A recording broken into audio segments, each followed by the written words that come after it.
presence. My name is Michael, and it's great to welcome you here. I wish to begin by acknowledging the Wallamada constitutional owners and custodians of the land. Michael's latest work, The Last Judgment, is a long-standing topic for Christians. In the earliest days, Christians reflected and sought to understand how God's kingdom would come to its full fruition with the return of Jesus. And a whole range of writings, especially around art, have become a conversation piece, if you like, which has become known as a topic of apocalypse. Apocalypse is an unveiling or a revelation.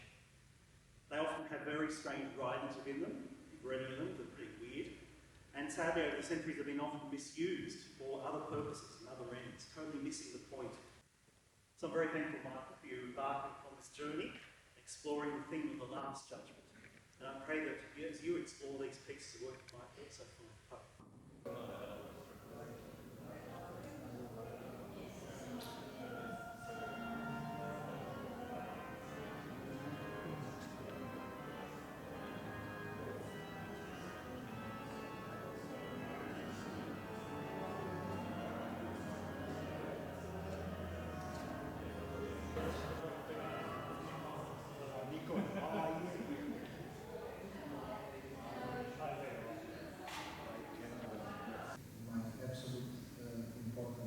After 3 months of toiling on this kind of apocalyptic undertaking, that my wife couldn't understand until now. She would be asking me during this kind of sometimes miserable days, like rainy, depressing, and gloomy, and me kind of where when you don't feel and don't need to get out of bed, and I will be still doing it and going to the studio. And she would say, why are you doing this? Who commissioned this? I said, nobody. Let's go back to some maybe 15 years ago, when I had the idea that especially September 11, known to all of us, could be an event possibly depicted artistically in an attractive way and giving it some sort of something more than just depicting, really. Finish it with some sort of a hope. Rather than just feeling victimized, because events like that are basically happening all the time anyway. So obviously, I'm sometimes a little bit slow in my thing, because I was just simply too busy. And it was only 2 years ago, something like that, that I put the time aside and made a body of work called Kyrie eleison, wherein I depicted some sort of 10 big works incorporating the destruction of September 11, the brutality of it all and horror, interspersed and blended with the traditional iconography to which I'm obviously all the time bound. And then there was a big commission from one of the Sydney Catholic churches in Waverley. It was the San Damiano crucifix. They call it cross in general, but it's a crucifix. And it took me 2 months to do that one. It's so detailed, so involved, that is actually a mind-boggling situation.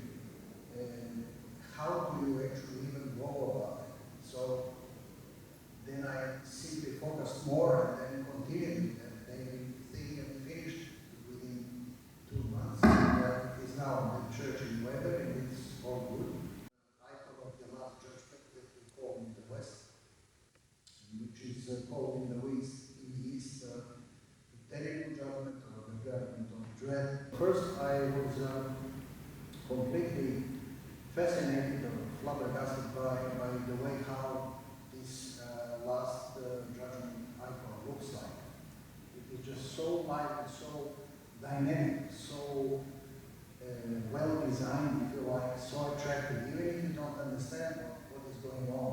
Chromatically, but color-wise, you have a wonderful balance of green and many reds and all of those things. It all works beautifully. And there is nothing gloomy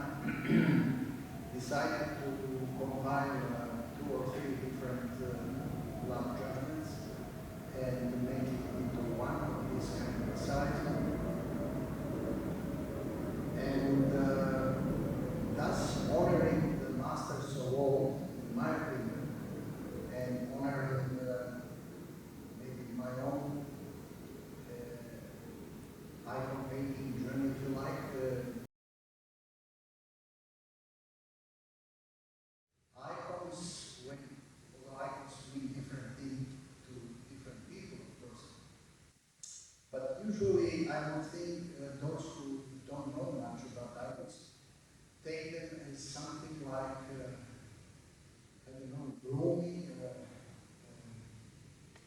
old, passé type of thing, dark, I don't know, not exciting, maybe contemporary or modern painting, things like this. Many icons are physically, literally dark. It is because of the resins varnish, all varnishes that after some decades go brown or dark. Soot or candles in the churches is simply the tooth of teeth of time. But when the restorers take away that kind of layer on the surface layer, we see things of this beauty.